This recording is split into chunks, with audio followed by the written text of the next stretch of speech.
Hello everybody and welcome to Wesley's Plant World with me, Wesley Peterson, and oh, what a beautiful day it is today. I am sitting out here in the botanical area of my garden here at Crystal Cottage and I am just loving it.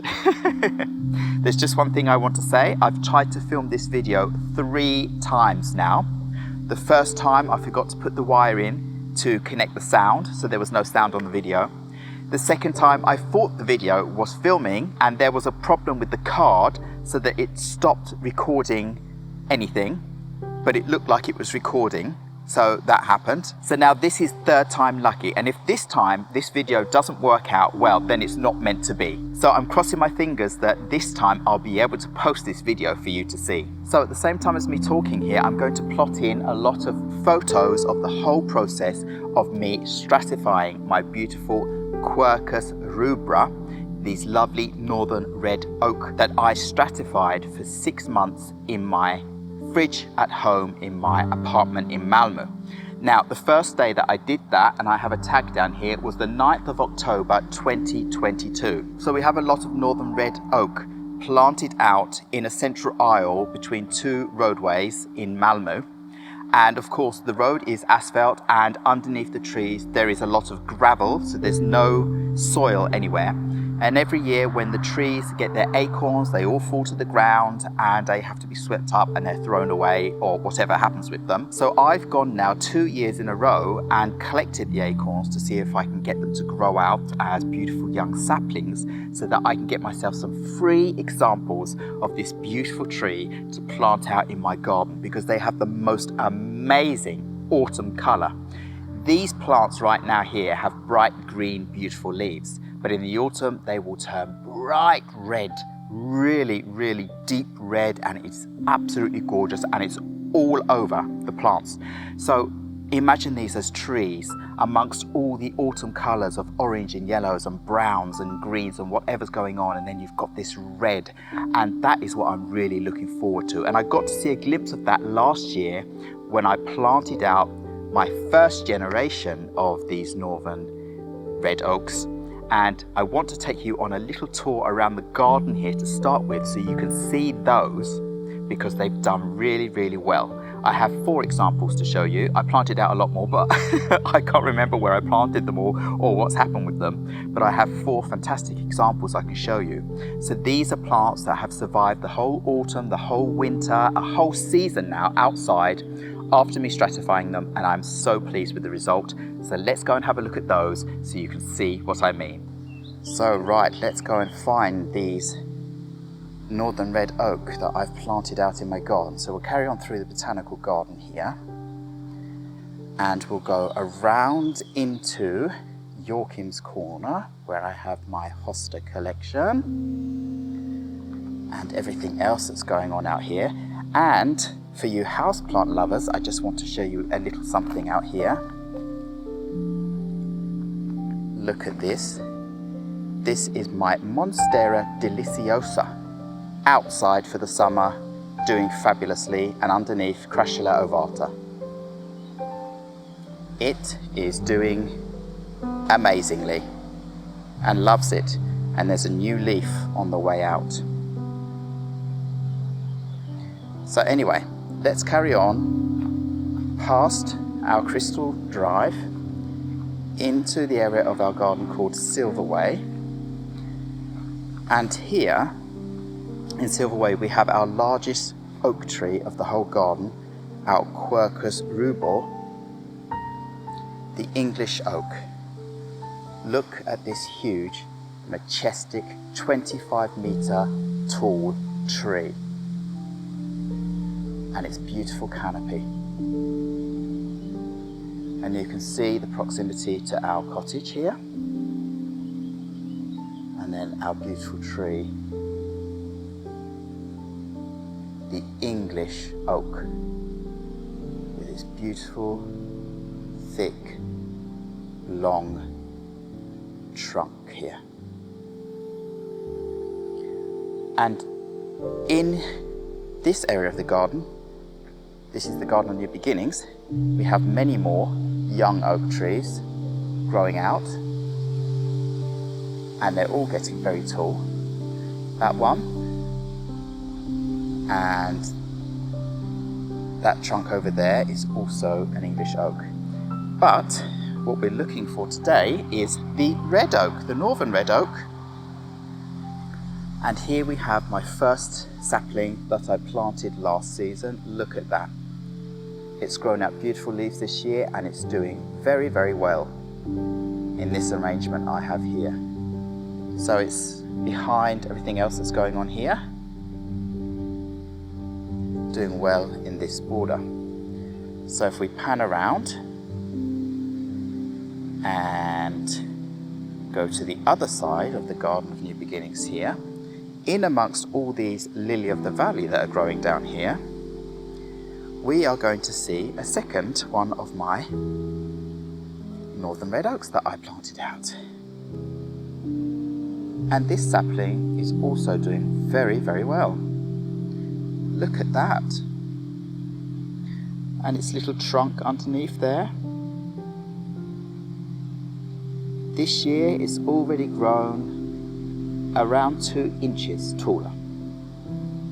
So I hope it's going to grow a lot more than that and become a much bigger, nicer tree within a few years. So I'm really pleased with that example.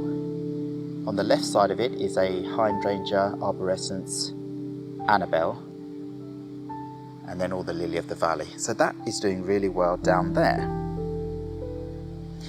So we'll pan around to the rest of the Garden of New Beginnings, and we'll go across my garden to where I have 2 more examples I want to show you.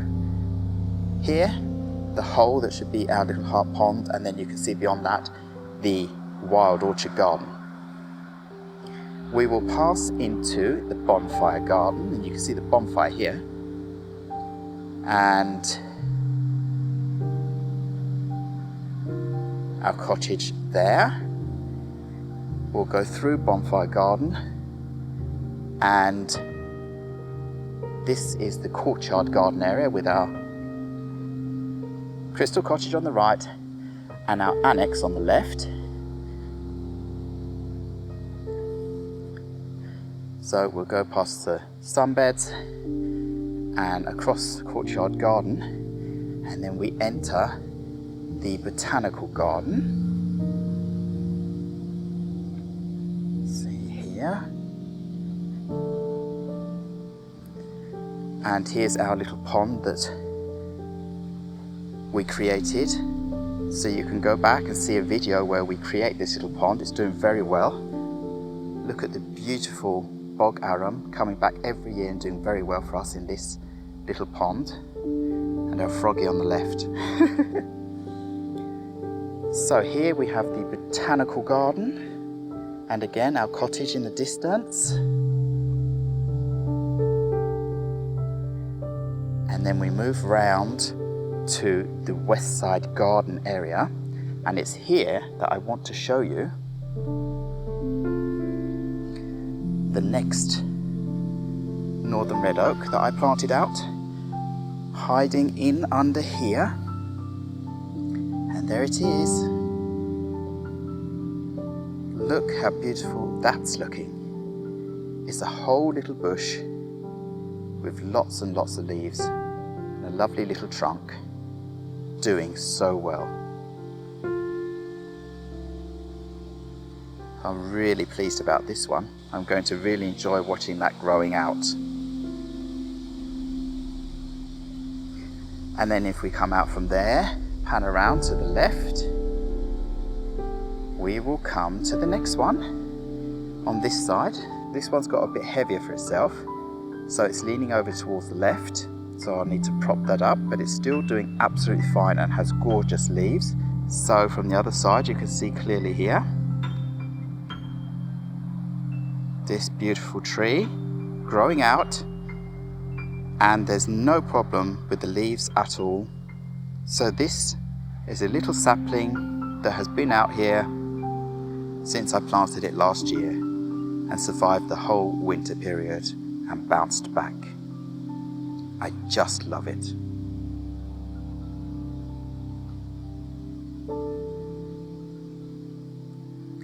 So that is hiding in there. So I am so pleased that this works, and I hope you're all going to really go out there and find yourself some acorns and try this for yourself, because it's so much fun.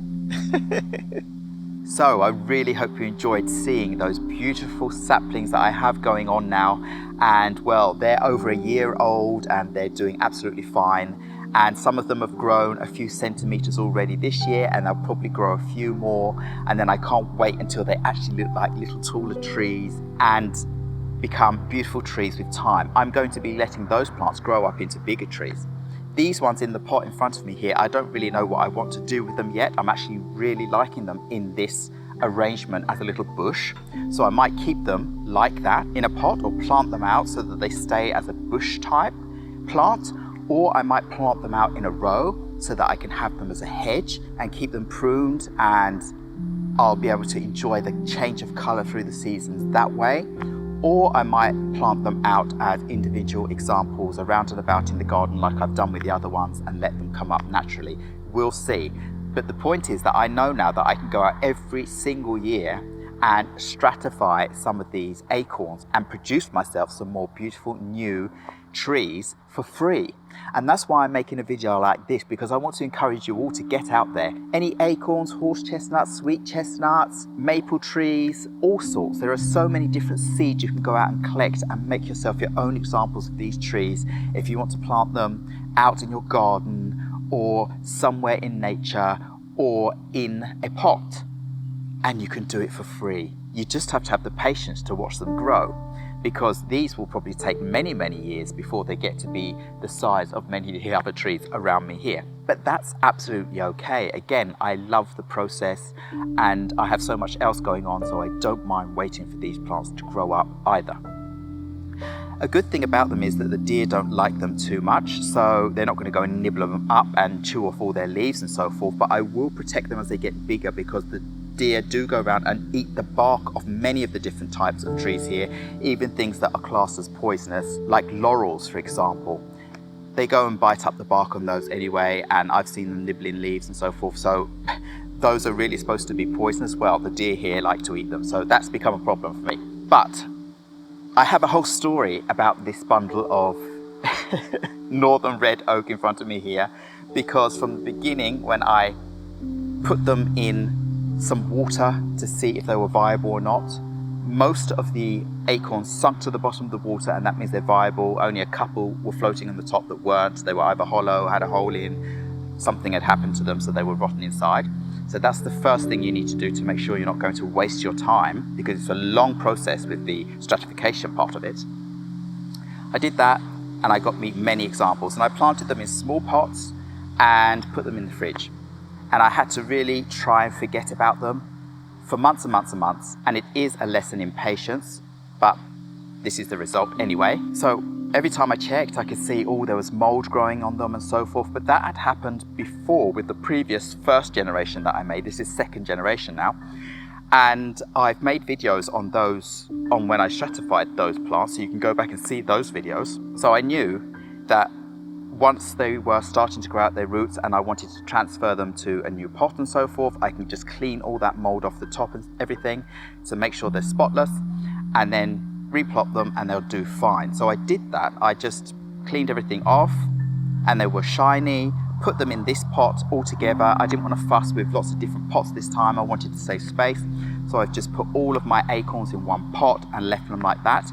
I put them here in my garden on my well, and I thought they were safe from deer there, nothing's going to happen, but I forgot that we have squirrels here.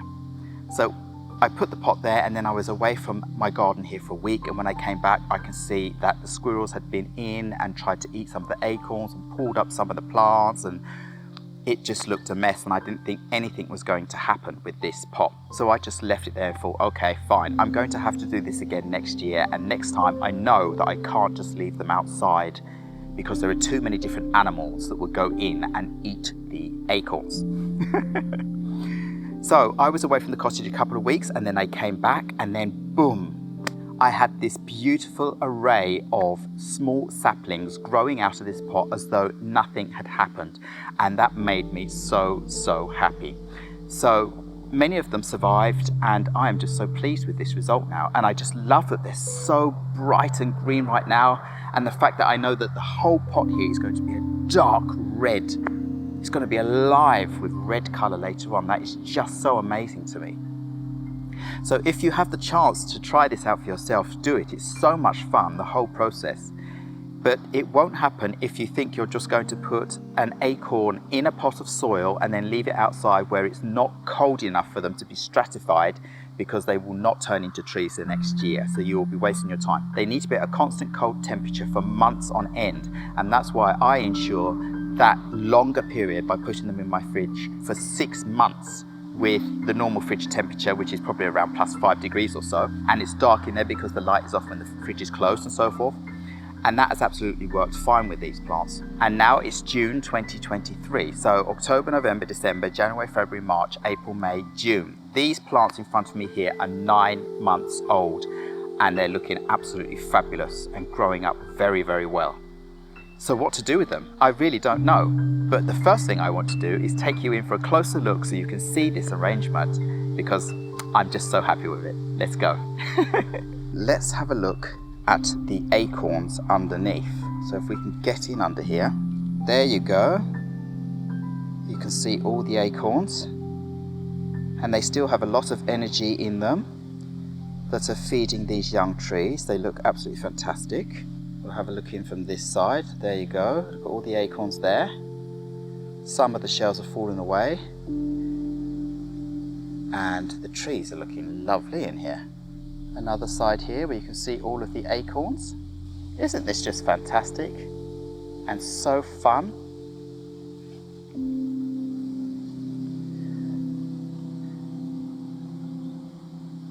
So these trees now are, well, it was October when I started. So October, November, December, January, February, March, April, May, June. These trees are now 9 months old.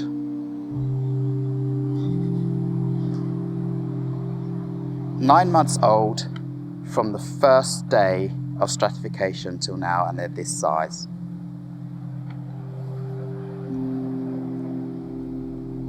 Imagine them in 5 to 10 years when they're beautiful young trees. So I really hope you enjoyed seeing these beautiful saplings up close, and I will just enjoy them as they are like this. Maybe I won't get round to doing anything different with them this season. Maybe I'll leave them to next season. Maybe I will. I'll see what I decide to do, but I know that I can do this every year. And another plant I want to do this with for sure is the sweet chestnut. So this autumn season, I will be going out and collecting sweet chestnuts, and I will be doing the same process with them.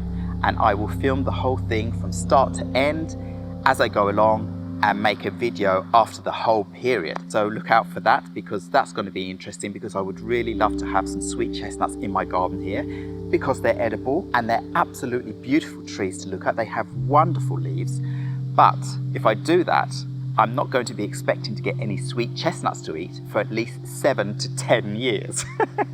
So it's all about the fun of the process. And if some of those manage to grow up into mature trees in my garden and produce those sweet chestnuts in 10 years' time, then I would be a very, very happy person. So I just want to say that I don't do anything special with these plants. I have put them in a gardening mix that I mix sand in with, and left them with that. No fertilizer, no nothing else. There's enough in the soil that they're in right now, and they're doing very, very well. And they've been watered with the rain, and they've been watered when I've been here. Otherwise, they did have a period where it was quite dry where I wasn't here, and they survived that as well. So they are very, very easy. The only thing you do need to be careful of is all the different animals and pests that you could get on these plants. They could get aphids, they could get bitten up by different things. So just keep an eye on that. And otherwise, they should be absolutely fine, because mine are looking beautiful. So with all that said, I'd just like to say thank you very much for watching this video. Please remember to like, subscribe, and hit the bell so you know when my next video will be coming up. And I will see you again very, very soon. Goodbye.